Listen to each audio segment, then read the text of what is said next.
భద్రాద్రి రాముడి ఆభరణాలు భద్రమేనా?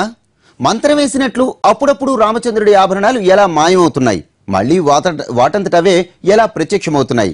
దైవ సన్నిధిలో పాపభీతితో మెలగాల్సిన వారి మాయాజలమా, లేక దైవ చింతనలో మగ్గుతున్నామనే వారి ఘనకార్యమా? మాట్లాడొద్దన్నంత మాత్రాన తప్పు ఒప్పవుతుందా?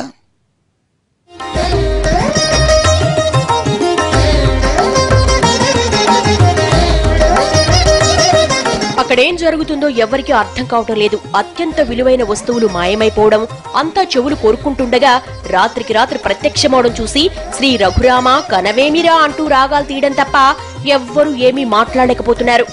భద్రాద్రి రాముడి సన్నిధిలో కొన్నాళ్లుగా ఎవ్వరికి అంతుపట్టని చిత్ర విచిత్రాలు జరుగుతున్నా వాటి మీద మాట్లాడేందుకు కూడా ఎవరూ పెద్దగా ఇష్టపడకపోవడం విచిత్రం.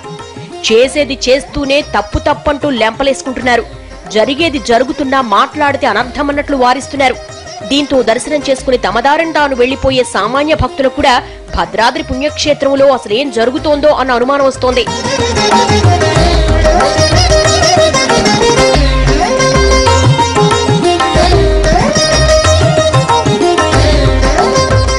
అదృశ్యమైపోయేది కేవలం ఆభరణాలే కాదు, అవి పుస్తకాలు కావచ్చు, మరేమైనా కావచ్చు, ఉన్నట్లుండి మాయమైపోతూ ఉంటాయి. ఎవరెంత వెతికినా దొరకవు.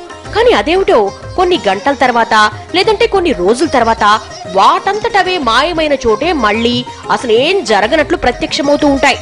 పూర్వం రాజులు ఎంతో భక్తి శ్రద్ధలతో శ్రీరాముల వారికి ఏరికోరి చేయించిన ఆభరణాలతో పాటు ఆలయానికి సంబంధించిన విలువైన వస్తువుల్ని కాపాడుకోవడంలో దేవాలయ పాలకవర్గం విఫలమవుతోందన్న విమర్శలొస్తున్నా దిద్దుబాటు చర్యలు మాత్రం లేవు.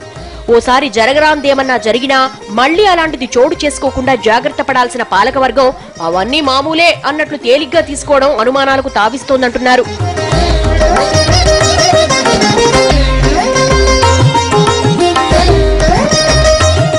రెండు నెలలుగా భద్రాద్రి పుణ్యక్షేత్రంలో అనేక వివాదాలు చోటు చేసుకుంటున్నా చర్యలు ఎందుకు లేవో పాలకవర్గానికే తెలియాలన్న విమర్శలొస్తున్నాయి. పవిత్రమైన సీతమ్మ వారి తాళిబొట్టే మాయమై మళ్లీ ప్రత్యక్షమైనా దీనిపై ఇంతవరకు ఎలాంటి చర్యలు లేవు. ఆలయ కానుకల జాబితా రాసే పుస్తకం కూడా ఓ రోజు ఉన్నట్లుండి మాయమైంది. మళ్లీ ప్రత్యక్షమైనా ఈ సంఘటన కలకలం రేపడంతో బాధ్యులపై చర్యలు తీసుకున్నారు. భక్తులిచ్చే కానుకల్ని ఎప్పటికప్పుడు జమ చేస్తూ ప్రత్యేకంగా ఓ పుస్తకంలో నమోదు చేస్తారు. టికెట్ కౌంటర్లోని ఓ ఉద్యోగి ఈ బాధ్యతలు చూస్తూ ఉంటారు. 4 రోజులుగా కానుకలు నమోదు పుస్తకం కనిపించలేదనే విషయం ఆలస్యంగా వెలుగులోకొచ్చింది. విషయాన్ని ఆ ఉద్యోగి రహస్యంగా ఉంచినా చివరికి ఈవో దృష్టికొచ్చింది. దీంతో ఆయన సీరియస్ గా తీసుకుని వెతికించడంతో చివరికి ఉద్యోగి సీటు వెనకే కనిపించింది. దీంతో జూనియర్ అసిస్టెంట్ కు 5,000 జరిమానా విధించి ఈవో కార్యాలయానికి సరెండర్ చేశారు. అవుట్ సోర్సింగ్ ఉద్యోగిని తొలగించారు. వివరణ ఇవ్వాలని సూపరింటెండెంట్ కు మెమో ఇచ్చారు. పుస్తకం 4 రోజులు కనిపించినందుకే ముగ్గురిపై చర్యలు తీసుకున్న అధికారులు పుస్తల తాడు, నగల విషయాన్ని మాత్రం ఎందుకు తీవ్రంగా తీసుకోలేదన్న ప్రశ్నకు ఎంత వెతికినా జవాబు దొరకడం లేదు.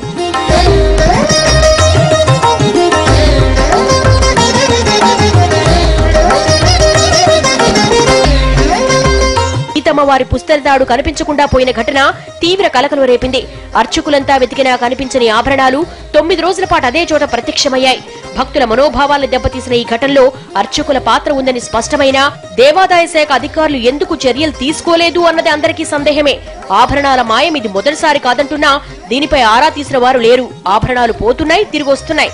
ఇక స్వామివారికి అలంకరించే పూలు నాణ్యత లేకపోవడంతో అర్చకులు వాటిని ద్వారాలకే పరిమితం చేశారు. కొన్నిసార్లు భక్తులకు ఉచిత పలహారం కూడా ఇవ్వడం లేదు. ఇలా నిరంతరం ఏదో ఓ వివాదానికి భద్రాద్రి ఆలయం కేంద్ర బిందువవుతోంది.